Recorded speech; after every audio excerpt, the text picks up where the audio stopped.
Hey everyone, welcome back. Today, we're doing a deep dive into some recent changes in Canadian immigration policies that are affecting both tourists and international students. We've got some updates to share, so let's jump right in. Big news for frequent travelers. This one's a game changer for those of you who frequently travel to Canada.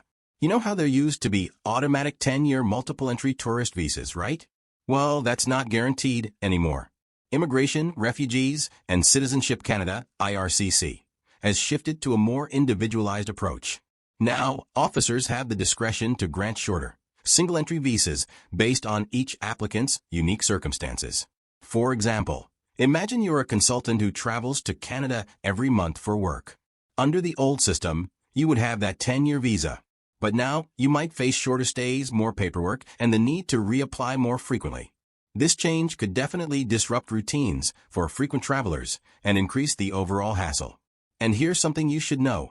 The visa application fee remains $100 regardless of whether it's a single or multiple entry visa. So, if you're applying more often, those costs can quickly add up. Changes for international students.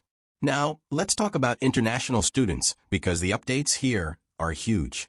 If you remember, Canada had the Student Direct Stream, SDS, and the Nigeria Student Express, which streamlined study permit applications for students from certain countries. These programs were a fast-track option, making it easier and faster to get study permits.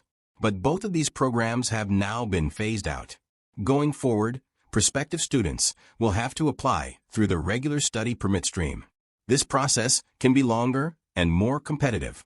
And don't forget, you'll now need a Guaranteed Investment Certificate GIC to prove you have access to at least 10,000 Canadian dollars. For many students, especially from developing countries, this new requirement could pose significant challenges. Canada says it still welcomes international students, but the goal is to create a more equitable application process. That means students from all countries will have to go through the same procedures, without special fast-track options for certain nationalities. Bigger picture. Canadian immigration policies. So how do these changes fit into the broader context of Canadian immigration? It's not just about temporary visas and student permits. Remember Canada's ambitious plan to welcome 500,000 new permanent residents each year? Well, they've revised those targets. Now, they're looking at a range of 365,000 to 395,000 new permanent residents annually. Additionally, there are new restrictions on temporary foreign workers, especially those in lower-wage positions. Businesses can now only employ a limited percentage of foreign workers, with reductions between 10% and 20% depending on the industry. This indicates a shift towards more controlled immigration policies overall. Oh, and here's another update. Canada has reinstated visa requirements for Mexican citizens. This move was prompted by a surge in asylum claims and unauthorized border crossings. So, clearly, there's a focus on controlling immigration more tightly. Impacts and implications.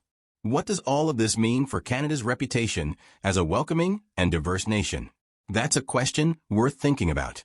These policy changes could have economic and social impacts. For instance, limiting foreign workers could hurt industries that depend on them.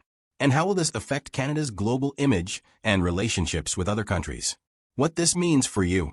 If you're planning a trip to Canada, don't assume you'll automatically get that 10-year multiple-entry visa anymore. Be prepared for the possibility of a shorter visa and budget accordingly. For aspiring international students, the journey to studying in Canada is becoming more challenging. Without the streamlined programs like SDS, you'll have to navigate the regular study permit process, which can be more complex and time-consuming. Make sure your finances are in order, especially with the new GIC requirement. Staying informed and adapting. All these changes are part of a global trend towards more controlled immigration policies. It's essential to stay informed, do your research, and be ready to adapt your plans. That's why we're here, to help you make sense of these changes and understand what's happening in the world. Before we wrap up, let's zoom out to see the bigger picture. We're witnessing a shift towards more controlled immigration, and this could reshape global mobility and Canada's role on the world stage. Will these policies hinder the free movement of people and ideas across borders? Final thoughts. So, what's the big takeaway? Stay curious, stay informed, and stay engaged. These immigration changes in Canada are just one example of how fast the world is transforming.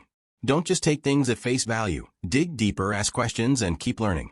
And hey, before we sign off, don't forget to like, subscribe, and share our channel, Canada Immigration Daily. We're here to keep you updated on the latest news and insights. Thanks for tuning in.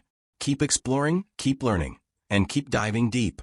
We'll see you in the next video with more updates. Until then, stay curious.